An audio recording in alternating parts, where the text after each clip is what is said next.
If you're over 60, losing your balance is not a normal part of aging, and ignoring it is risky.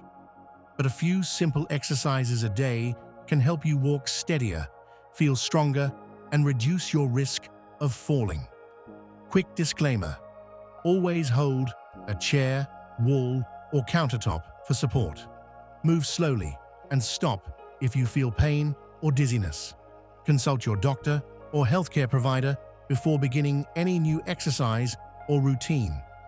Stand with your feet hip-width apart. Slowly shift your weight to your right foot. Hold for 3 seconds, then shift to your left. Keep your chest tall and eyes forward.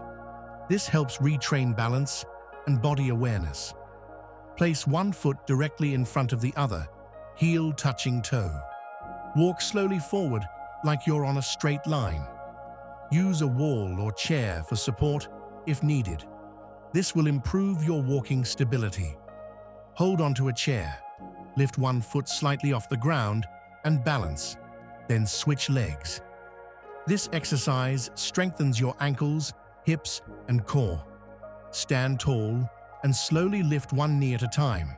Control the movement and don't rush it. This is really great for coordination. Sit on a chair, cross your arms, or place your hands lightly on the chair. Stand up slowly, then sit back down with control. It helps build leg strength for better balance. Hold onto a countertop, then lift one leg to the side without leaning. Keep your toes facing forward. This exercise strengthens your hips and prevents falls. Do these exercises once a day, or at least 3 to 4 times a week. If this helped you, like the video and subscribe for more senior-friendly exercises.